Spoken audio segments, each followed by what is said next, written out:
What's up, guys? PJ here, and I have to say this last night Raw was freaking amazing, especially the beginning segment. Who would know that John Laurinaitis would come out and announce the match Brock Lesnar versus John Cena, which everybody was thinking that match is going to take place at WrestleMania 29, but it looks like Brock Lesnar will wrestle at least, I don't know how many pay-per-views, but I mean, look at this. I mean, he returned last week, and he's already going to wrestle the upcoming pay-per-view, which is Extreme Rules. So they announced a match, and I love the fact how Brock Lesnar, he comes out and he says the first thing to John Laurinaitis and the fans. He basically says that thank you to John Laurinaitis for bringing me back to WWE. So that makes total perfect sense that he is playing a plain and simple heel, which is like really good thing, because I was tired of seeing a match between like the two greatest, wrestlers, or two big stars like John Cena and Brock Lesnar. Obviously, people are going to be so over Lesnar if he would have played a face role. So I am so glad they made Brock Lesnar a heel, and I think they should change it up before Survivor Series or right after SummerSlam. Give it about maybe 6 months of time frame, and other 6 months till WrestleMania, to build up as a face superstar. So that would be a pretty good thing. Alright, here we go. Now let's talk about the real stuff. John Cena comes out, right? He interrupts Lesnar. They're not wasting time. This is like 4 or 5 minutes after Raw when it kicked off.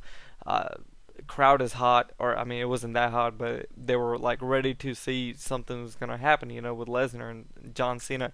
So Cena came out and he got in his face and he slapped him so hard, like you can hear it. After that, Lesnar just went on UFC style. He punched, he threw a jab at Cena on his jaw, and Cena was bleeding. There were at least 30 superstars out of the locker, the backstage crew or whatever, the people who are working backstage. I think I even seen Jamie Noble, and I think I've seen Goldust without his suit on, which was pretty awesome.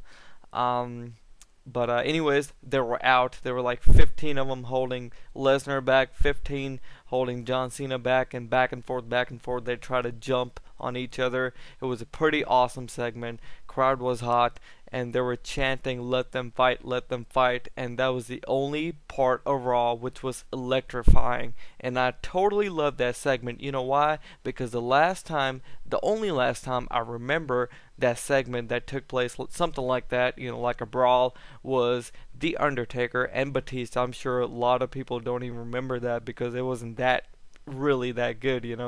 That took place before WrestleMania 23 on SmackDown, if I can recall it. I think it was around that time for sure. But the only main brawl that I can remember, and I'm sure everybody knows this, what I'm about to say, it was Tyson and Austin. Tyson and Austin. I can remember this JR screaming on his microphone, on his headset, doing a commentary. It was just such an awesome segment. Everybody was on their feet. There were like so many people out. Vince McMahon, he was just right in the middle of it trying to stop this, or he was getting mad at Austin. He was flipping birds off and all that crap. It was just an awesome moment.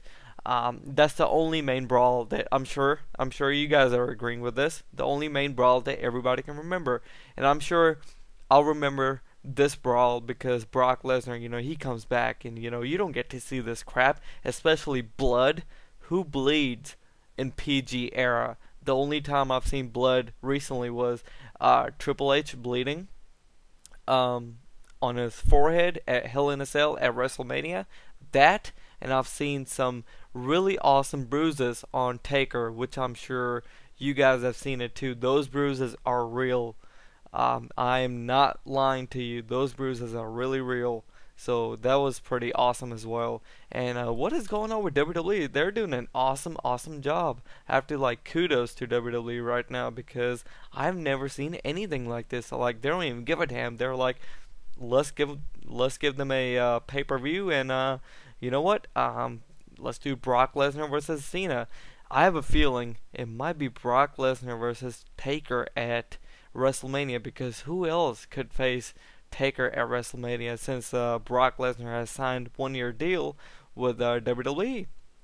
And I'm sure he'll be leaving after that, because Lesnar hates traveling. But he needs the money right now, so yeah. Alright, I have to say this too, they're doing a good job with Brodus Clay character. I think they're making him talk more and evolve in different types of matches, like as playing like the storyline matches, not just like come out and just demolish a superstar like a squash match or something. They're doing an awesome job. Looks like Santino and Brodus Clay have been teaming together. Now, speaking of squash matches, A-Train came back, as you guys already know, last week. He's not known as A-Train, he's known as Lord Tensai.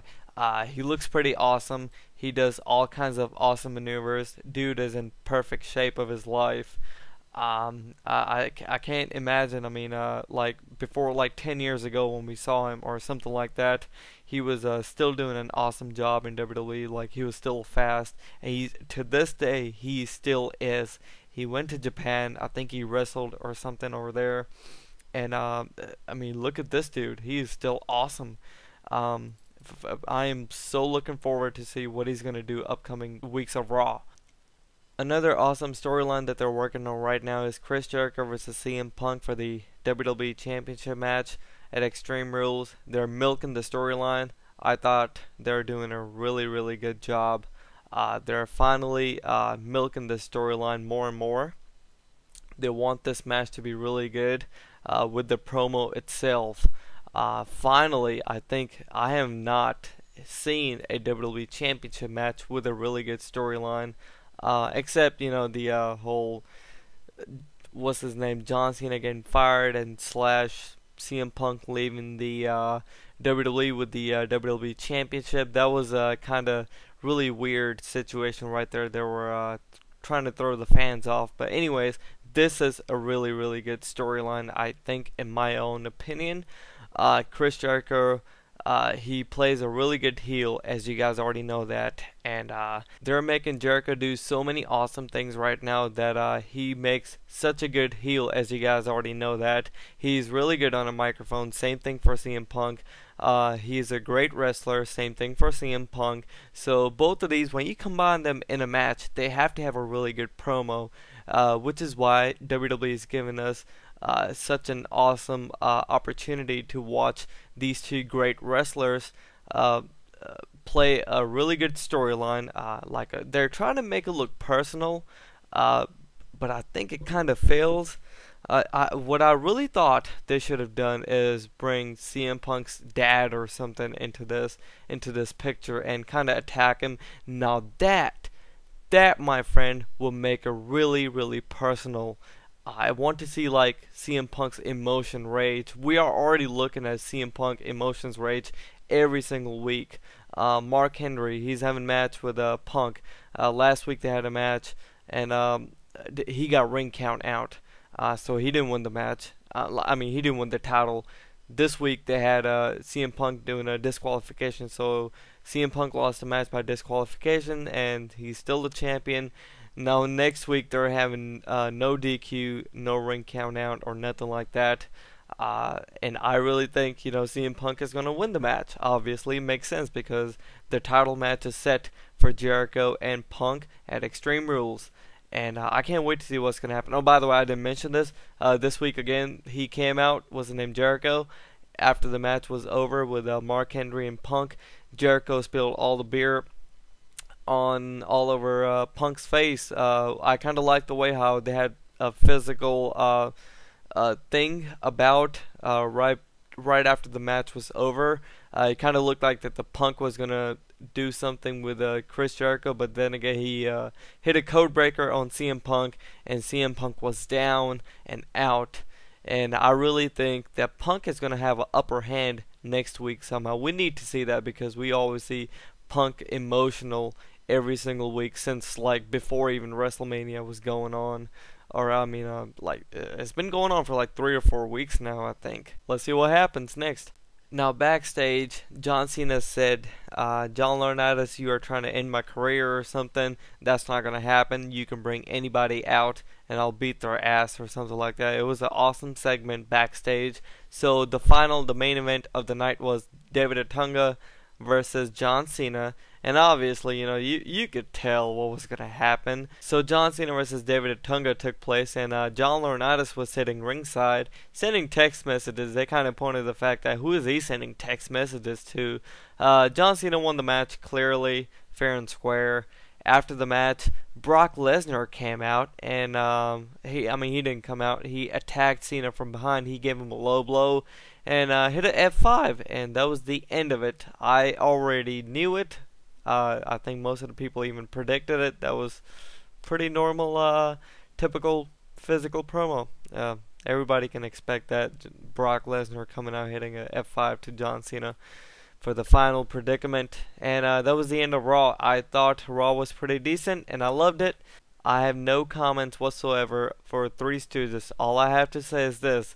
I used to watch Three Stooges, the old school Three Stooges, back in the day, the original ones. And bringing back Three Stooges like in the movie, I am not really impressed at all. And especially on Raw, when you see the card itself, when you see the information of Raw, what the show is about, Brock Lesnar and John Cena and Three Stooges, when you put that in one sentence, it just doesn't make any sense at all. You have these two powerful guys, and you see Three Stooges right next to it. Doesn't make any sense. I am so glad that Kane came out and hit Curly. The chokeslam, was it Curly? I think so. I don't know. But anyways, yeah, that was the end of it. Good to see Brock Lesnar back in the picture. I am so glad that he is back. We need Stone Cold Steve Austin to wrestle one more match. Let's see what happens. Alright, hope you guys like this video, like my reviews and stuff. People have been supporting me about my reviews, because I do them pretty good. Not being cocky or anything, but I try my best, okay? Alright, thanks for watching, and we are already in talks about going to WrestleMania 29, so we'll find out what happens. I'll keep you guys updated, so please follow me on Twitter as well. And that's it. I'll see you guys next time. Peace.